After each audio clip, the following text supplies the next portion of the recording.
அனைவருக்கும் இனிய மாலை வணக்கம். பெற்றோரையும் சித்தர்களையும் நேசிப்போம், இயற்கையை பாதுகாப்போம். இன்றைக்கி உலகம் போகிற வேகத்தில் நம்ம ஒவ்வொரு விஷயத்தையும் நோக்கி நம்ம ஓடிக்கிட்டு இருக்கோம். ஒன்று பொருளாதாரம், இன்னொன்று கடன்.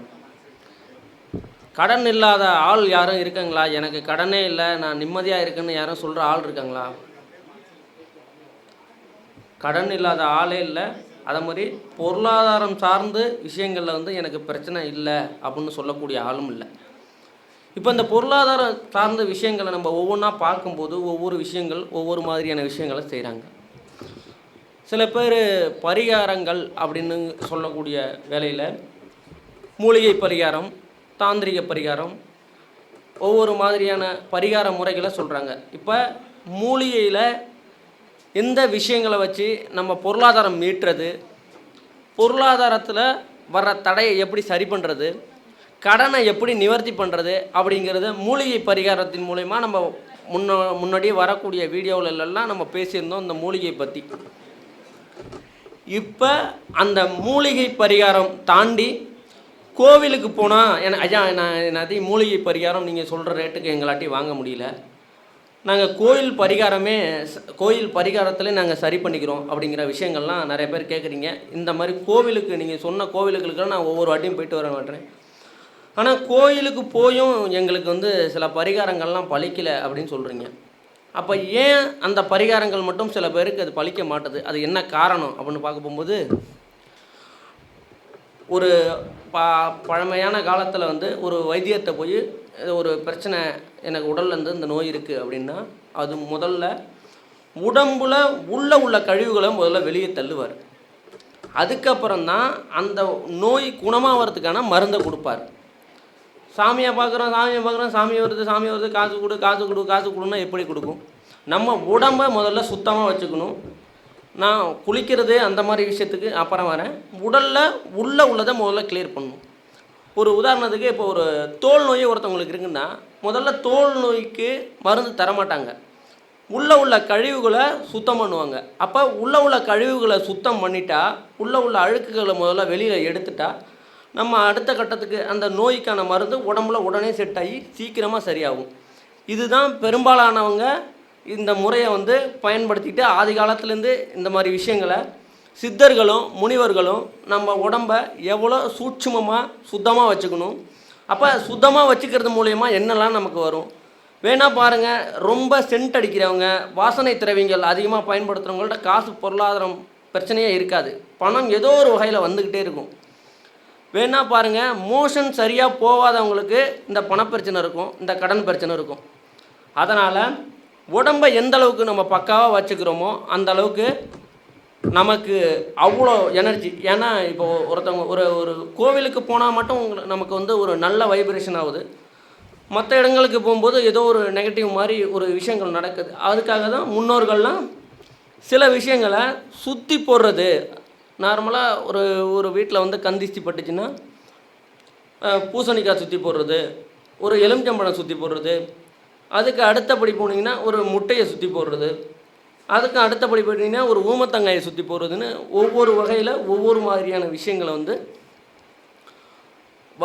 வழியாக செஞ்சுக்கிட்டு அடுத்த போகிறதுக்கு என்ன செய்யணுமோ செஞ்சுக்கிட்டு இருந்தாங்க. இதெல்லாம் செஞ்சும் எனக்கு சில விஷயங்கள்லாம் நடக்க மாட்டுது அப்படின்னு காரணம், ஒவ்வொரு ஜாதகமும் ஒவ்வொரு அமைப்பில் இருக்கும். இவங்க தான் இந்த மாதிரி விஷயங்களை பண்ணணும்னு ஒரு கணக்கு இருக்குது. எல்லாரும் பூசணிக்காய் சுற்றினா வேலை நடக்குமா? நடக்காது. பூசணிக்காய் சுற்றும் போது என்ன மந்திரங்கள் சொல்லணுமோ அந்த மந்திரத்தை சொல்லணும். எலுமிச்சம்பழம் சுற்றும் போது என்ன மந்திரத்தை சொல்லணுமோ அப்போ தான் அது வேலை செய்யும். சும்மா எல்லாரும் சுற்றுறாங்களே நம்மளும் சுற்றணும் அப்படின்னு சொன்னோன்னா நிச்சயமாக வேலை நடக்காது. அதுக்கு நம்மளோட உடம்புல உள்ள ஆறா கரெக்டாக இருக்கணும். அப்போ எலுமிச்சம்பழம் சுற்றினா மனசுக்குள்ளே நம்ம என்ன மந்திரங்களை சொல்லணும், அது எத்தனை வாட்டி சொல்லணும், அதை எந்த டைமில் சுற்றணும் அப்படிங்கிறதான் விஷயம். அதனால் இந்த மாதிரி விஷயங்கள்லாம் நம்ம ஒவ்வொன்றா நம்ம பார்க்கும்போது உடம்புல உள்ள ஆறா, அதாவது ஒரு நல்ல பர்சன் பார்க்கும்போது நமக்கு ஆறா எப்படி இருக்குது, ஒரு கெட்ட இடத்துல போகும்போது நம்மளோட ஆறா எப்படி வேலை செய்யுது, நம்ம சுற்றி இருக்கிற விஷயத்தை வச்சு தான் நம்மளோட ஆறா ஒவ்வொரு விஷயமாக மாறுபடுது. அந்த ஆறா எந்த அளவுக்கு பாசிட்டிவாக இருக்கோ அந்த அளவுக்கு அவங்க கடன் இல்லாமல் பொருளாதாரத்தில் மேலே வர்றதுக்கு நிறையா பாசிபிள் இருக்குது. இதனால தான் கடன் இஎம்ஐயில் வந்து போய் மாட்டிடுறது, வருமானத்தில் ரொம்ப தடையாயிட்டிருக்கு, குடும்பத்தில் பிரச்சனை வர்றதுக்கு காரணமே இந்த ஆறாவை வந்து சரியான முறையில் இயக்காததுக்கு தான். இந்த விஷயங்கள்லாம் நமக்கு வந்து தொடர்ந்து அடிக்கடி பிரச்சனை வந்துக்கிட்டு இருக்கிறதுக்கு காரணமே இந்த ஆறாவை வந்து நம்ம சரியான முறையில் இயக்கிறது. அதனால தான் நான் ஆரம்பத்தில் சொல்லும்போது யாருக்கு மோஷன் சரியாக போகலையோ அவங்களுக்கு வந்து இந்த கடன் பிரச்சனை, பொருளாதாரம் தாண்ட சிக்கல்கள்லாம் ஏற்படணும்னு சொன்னதுக்கு காரணம் அதுதான்.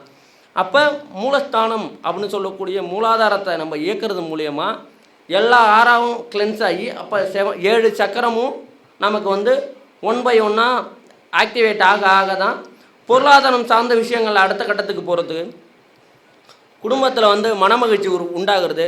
சில பேர் வீட்டிலலாம் பார்த்தீங்கன்னா பையனுக்கு 30-31 வயசாகவும் பொண்ணு 25 வயசுலேருந்து தேடி இருப்பாங்க, பொண்ணே கிடைக்காது.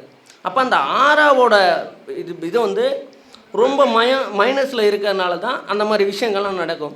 இந்த ஆறாவை எப்படி செக் பண்ணுறது? எல்லாரும் ஒவ்வொரு மாதிரியான விஷயங்கள் சொல்கிறாங்க. இந்த ஆறாவை பற்றி யார் சொல்லியிருக்காங்க, என்ன பூஜை முறைகள்லாம் எப்படி பண்ணணும் அப்படின்னு சித்தர்களும் முனிவர்களும் இந்த எலுமிச்சம்பழம் எந்த நேரத்தில் சுற்றினா இந்த ஆறா கிளென்சிங் ஆகும், அப்போ எப்போ கீழே உள்ள மூலாதாரம் வந்து பக்காவாக ஆக்டிவேட் ஆகும் அப்படிங்கிற விஷயங்களை சித்தர்கள் ரொம்ப சூட்சுமமான முறையில் ஓலைச்சுவடிகளில் நீங்கள் இன்னமும் எடுத்து பார்க்கலாம். போகர் எழுதின ஓலைச்சுவடிகளில் நம்ம எப்படி குளிக்கணும், எப்படி நம்ம உடம்பை சுத்தமாக வச்சுக்கணும், நம்ம நடந்து போனாலே நம்ம உடம்புல வந்து அந்த வசியத்தை எப்படி ஏற்படுத்தணும் அப்படிங்கிற முறையை ரொம்ப ரகசியமான முறைகளெல்லாம் கையாண்டு வச்சுருக்காங்க. அதனால தான் அந்த காலத்தில் ரொம்ப செல்வ செழிப்போட இன்றைக்கி வேணால் ஒரு வீடு வாங்குறது நமக்கு வந்து ஒரு பெருமையான விஷயமா இருக்கலாம். அன்றைக்கும் வறுமையோடு தான் வாழ்ந்தாங்க.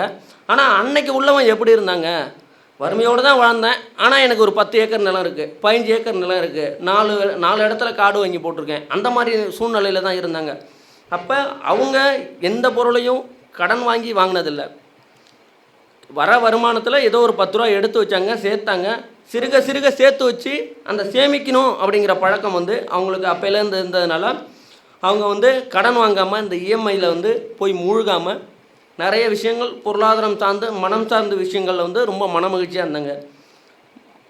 குழந்தைங்களே பார்த்தீங்கன்னா இன்றைக்கி வந்து அதை வந்து ஒரு கௌரவ குறைச்சலான்னு நினைக்கிறாங்களா என்ன விஷயம்னு தெரியல. ஒரு குழந்தை 2 குழந்தைக்கு மேலே பெற்றுக்க மாட்டுறாங்க. அப்போ உள்ள ஒவ்வொரு வீட்லேயும் பார்த்தீங்கன்னா 5 குழந்தை 6 குழந்தை இருக்கும். அப்போ அந்த வறுமை இல்லாமல் வாழ்ந்தாங்க, எதை பற்றியும் கவலைப்படாமல் மனமகிழ்ச்சியோடு அந்த குழந்தை மனதோடு வாழ்ந்தாங்க. அப்போ எல்லாமே நமக்கு கிடச்சிச்சு. அந்த உடம்பை அவங்க எப்படி வச்சுருந்தாங்க, காலையில் ஏஞ்சாங்க, தாமரை குளத்தில் குளித்தாங்க, செல்வ செழிப்போடு இருந்தாங்க, கடுமையாக உழைச்சாங்க, யாருக்கும் பத்திரத்தில் வந்து எழுதி கொடுக்குறான். அன்றைக்கி வாக்கு சுத்தமாக இருந்துச்சு. வாக்கு வந்து ஒருத்தங்களுக்கு சொன்ன வாக்கு வந்து பொய்க்காமல் உண்மையை மட்டும் பேசினாங்க. அன்றைக்கி அந்த மாதிரி விஷயங்கள்லாம் ரொம்ப பக்காவாக நடந்துச்சு. அதனால் நம்ம உடம்புல உள்ள ஆறாவை வச்சு தான் நம்மளுடைய கடன், நம்மளுடைய பொருளாதாரம், நம்மளுடைய குடும்ப மன மகிழ்ச்சி அப்படிங்கிற விஷயங்கள் வந்து ஒவ்வொன்றா நம்ம வந்து கிளியர் பண்ணணும். ஏன்னா அடிப்படை நல்லா இருந்தால் தான் அடுத்த கட்டத்துக்கே போக முடியும். அதனால தான் எல்லாருமே சொல்கிறது, நீ எந்த தெய்வத்தை வேணாலும் பிடி, முதல்ல விநாயகரை பிடி. அதனால தான் மூலாதாரத்தை இயக்கிறதுக்கு விநாயகர் வழிபாடு பண்ணுங்க.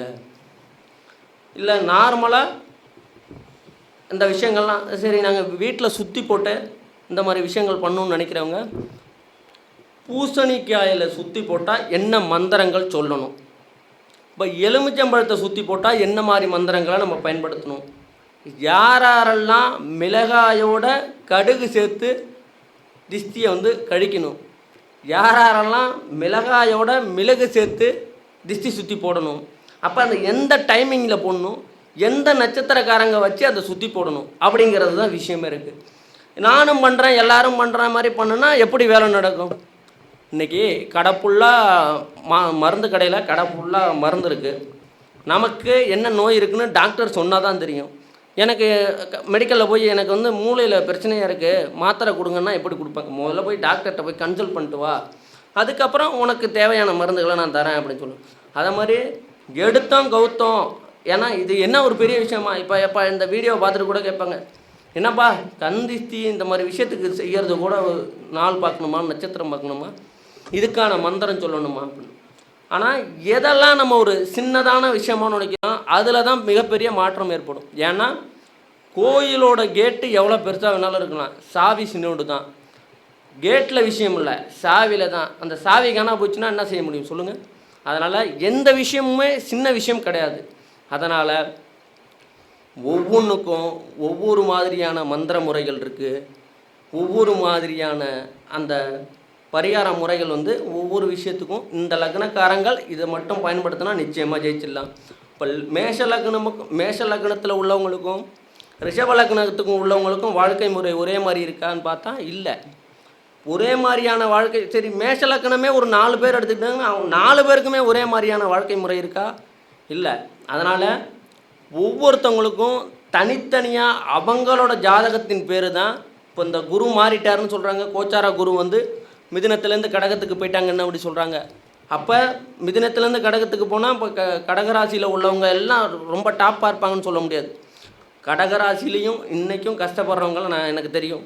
அதனால் அவங்கவுங்க ஜாதகத்தில் அவங்களோட கிரகங்கள் எவ்வளோ வலிமையாக இருக்குது, எந்த கிரகம் உச்சமாக இருக்குது, எந்த கிரகம் ஆட்சியாக இருக்குது, அவங்களுக்கு என்ன மாதிரியான திசாபுத்தி ஓடுது, அந்த திசாபுத்திக்கு தகுந்த கிரகம் நீசமாக இருக்கா இல்லை உச்சமாக இருக்கா நல்ல நிலையில் இருக்கா அப்படின்னு பார்த்துக்கிட்டு தான் அதுக்கு தகுந்த மாதிரி தான் அவங்களுக்கு பலன் கிட்டும்.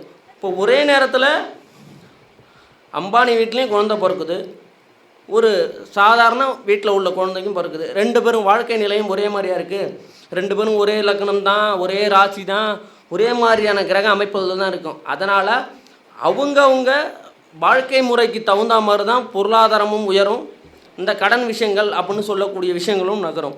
ஆனால் இதை நம்மளால் நிச்சயமாக சரி பண்ண முடியும்.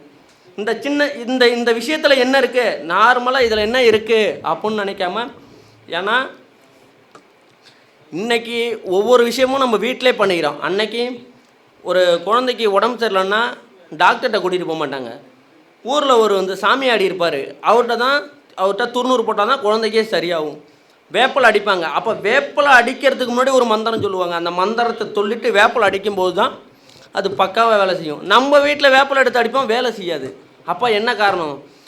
இந்த தொழில்காரங்க இந்த விஷயங்கள் செஞ்சால் பக்காவாக இருக்கும்.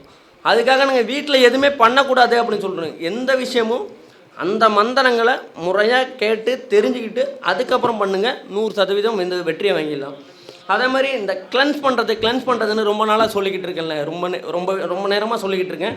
இந்த கிளென்ஸ் பண்ணுறது மூலயமா என்ன நடக்கும் அப்படின்னு, இந்த கிளென்ஸ் பண்ணால் மட்டும்தான் நமக்கு பிரபஞ்சத்திலேருந்து கிடைக்கக்கூடிய ஆற்றல் நேரடியாக நமக்கு கிடைக்கும். அப்போ இந்த கிளென்சிங் மூலயமா தான் கடன் எப்போ பார்த்தாலும் இஎம்ஐ, மாதம் பிறந்தாலே 1 to 5க்குள்ளே நான் இஎம்ஐ கட்டணும், ஐயா இங்கே கட்டுறதா, 2000 இங்கே கட்டுறதா, அங்கே 3000 கட்டுறதா அப்படின்னு தொடர்ந்து விஷயங்கள் வந்துகிட்டு இருக்குது. அந்த கடன்லாம் சீக்கிரமாக அடைக்கணும்னா உங்களுடைய ஆறாவை கரெக்டாக வச்சுக்கணும். அது பாசிட்டிவான ஆளாக இருக்கும்போது நல்ல ஆறாக தான் ஓகே. அந்த பாசிட்டிவ் இல்லாமல் நெகட்டிவாக எல்லாமே மைனஸில் போயிடுச்சுன்னா அந்த மாதிரி விஷயங்களுக்கு மட்டும் நம்ம கரெக்டாக பார்த்துக்குவோம். அதனால் நம்மளோட ஆறாவை எப்படி சுத்தம் பண்ணுறது அப்படின்னு சொல்லி போனீங்கன்னா, உங்களுக்கு இந்த வீடியோ பார்க்குறவங்களுக்கு யாராச்சும் ஆறாவை சுத்தம் பண்ணணும், இல்லை அந்த ஆறாவை வச்சு தான் நான் கடன் ஃபுல்லாக அடைக்கணும், நான் இதை மாதிரி ஒரு ஆளுக்கு எனக்கு ஃபோன் பண்ணி கேட்கும்போது அந்த ஆறாவுக்கு சுத்தம் பண்ணுறதுக்கு சில பொருட்கள் அவர்கிட்ட கேட்டிருந்தேன். அவரை நேரில் வர சொல்லியிருந்தேன். அவருக்கு இந்த ஆறாவை க்ளீன் பண்ணி கொடுத்தோன்னா கிட்டத்தட்ட ஒரு 25 லட்ச ரூபா ஒரு கடனில் இருந்தார். இப்போ ஒரு 7 லட்ச ரூபா மட்டும் கடன் அடைச்சிருக்காரு. இப்போ அந்த மேற்கொண்டு உள்ள காசையும் கடன் அடைக்கிறதுக்கான வழியையும் பார்த்துட்டாரு. அப்போ ஈஸியாக கடன் அடைக்கணும்னா நம்மளை ஆறாவை முதல்ல பில் பண்ணணும்.